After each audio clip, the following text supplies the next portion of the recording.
दोस्तों नमस्कार। आज हम चर्चा करेंगे राष्ट्रीय एकता पे और इससे जुड़े हुए तमाम चीज़ों को देखने का प्रयास करेंगे। इस शॉर्ट क्वेश्चन है, हो सकता है इससे में आ जाए, ये याद रखिएगा, इससे में ही पूछा जा सकता है। तो इसको व्याख्या आपको करना है। सबका पीडीएफ दे चुके हैं, इसका ही पीडीएफ जो है आज ही चला जाएगा।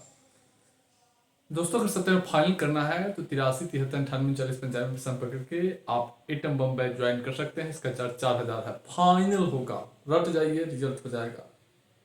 तो राष्ट्रीय एकता क्या होता है, सबसे पहले यह जानिए। राष्ट्रीय एकता एकीकरण का अर्थ है सभी लोग आपस में मिलजुल कर रहे और सबके हित को अपना हित माने।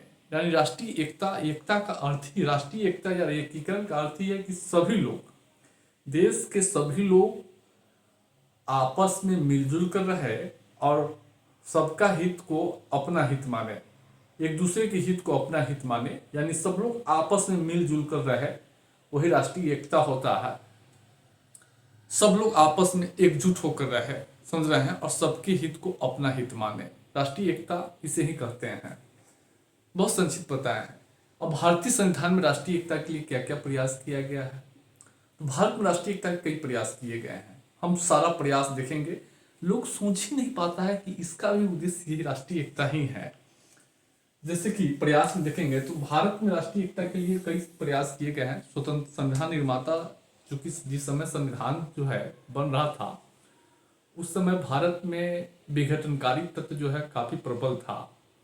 हैदराबाद, जूनागढ़, जम्मू कश्मीर के मामला जो है था अलग, उसके बाद देसी रियासत का मामला जो है इसी तरीके से था। देश जो है छोटे छोटे टुकड़ों में बटा हुआ था, अलग अलग सत्ताओं में, जो अलग अलग देसी रियासत थे, सब जो है बटा हुआ था। तो संविधान निर्माता जब संविधान बना रहे थे तो देश को एक करने के लिए, राष्ट्रीय एकता को मजबूती करने के लिए कई संविधान उत्पन्न किए हैं। सबसे पहले एकल संविधान का निर्माण किया गया है। जैसा कि जानते हो कि अमेरिका में 2 संविधान है, राज्यों का भी संविधान है और अमेरिका के संघीय संविधान भी है।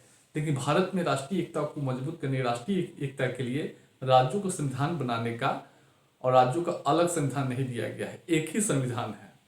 एक संविधान देश के सभी लोगों के लिए एक ही संविधान है, यानी संविधान देश के लोगों को एक कर रहा है, जोड़ रहा है। दूसरा है एकल नागरिकता।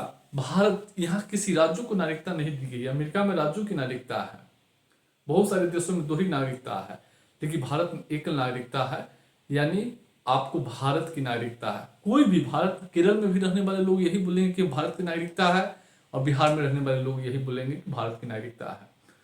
तो एकल नागरिकता क्या करता है, जोड़ता है, लोगों को जोड़ रहा है।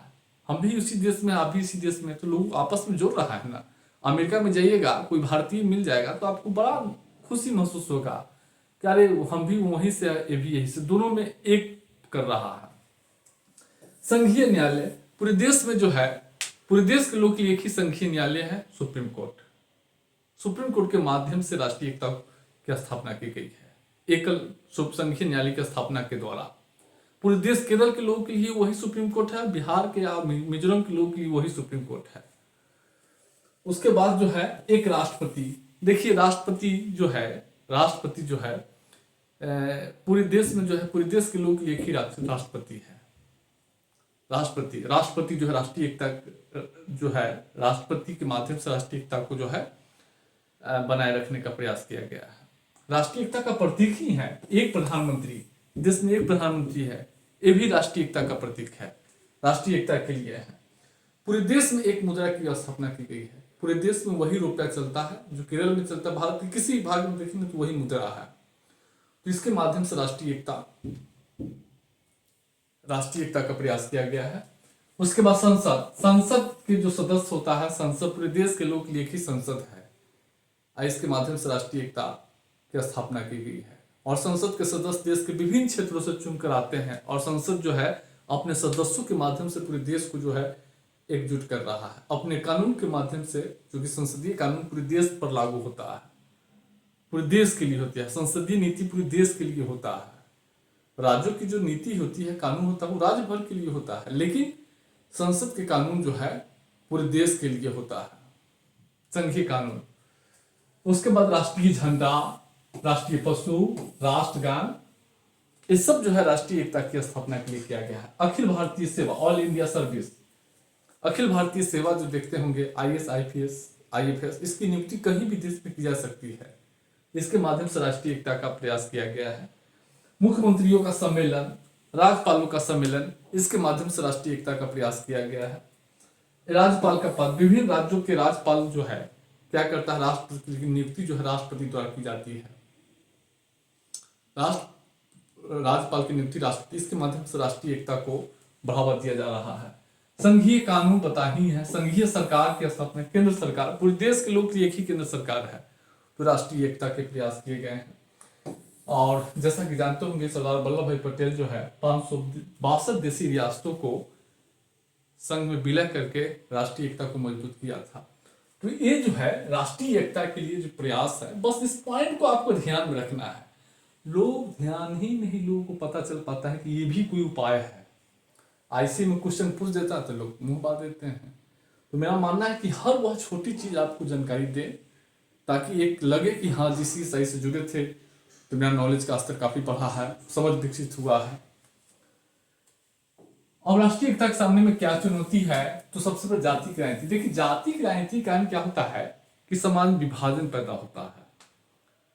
जाति की राजनीति के कारण अलग अलग लोगों की अपनी जाति के नेताओं के प्रति निष्ठा होती है। वो राष्ट्र के मुद्दों पर वोट नहीं करता है, राष्ट्र के विकास के मुद्दा पे वोट नहीं करता, वो अपनी जाति को देखकर वोट करता है। इससे समाज में विभाजन पैदा होता है। और राष्ट्रीय एकता का अर्थ क्या है, सब लोग आपस में मिलजुल कर एक होकर रहे, सबका हित अपना हित माने।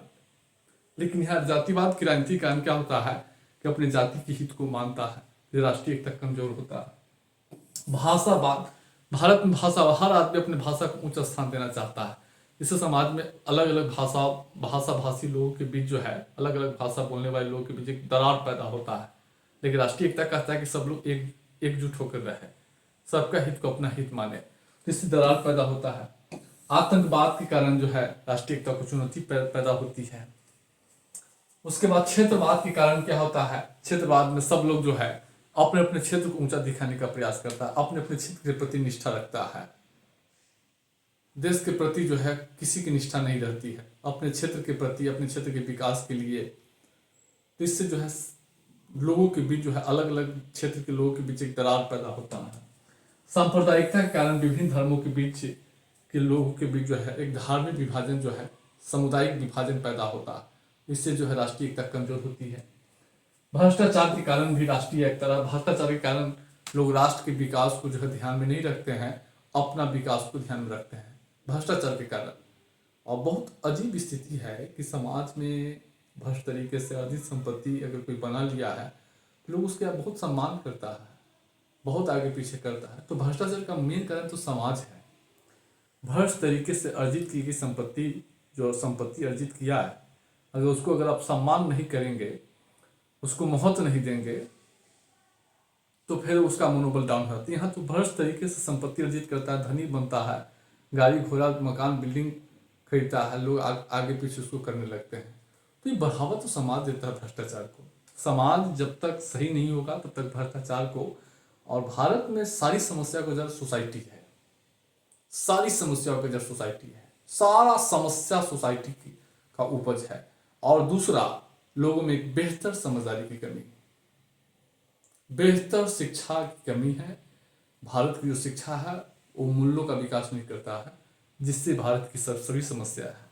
जो मेरा ऑब्जर्वेशन है, इंडिया को मैं बहुत अच्छा से समझा हूँ, बहुत अच्छा से समझा हूँ इंडिया को, और जीवन की वास्तविकता को मैं समझ पाया हूँ अभी तक। तो मुझे लगा कि सब चीज ऐसे ही है। अवसरवादी राजनीति के कारण भी जो है लोगों को देश के विकास से कोई मतलब नहीं रहती है। इससे भी लोगों में विभाजन पैदा होता है। स्वार्थ जो है, जहां स्वार्थ होगा वहां विभाजन होगा, वहां विद्रोह होगा, वहां एकता कमजोर होगी। तो इस सब का चर्चा जो है हम अलग अलग PDF में किए हैं, सब का चर्चा। बस वहां से डिटेल्स लिखना होगा तो सब वहां से लिखिएगा। बाकी शॉर्ट में हम आपको पॉइंट जो है बताएं कि ऐसे लिखना है आपको।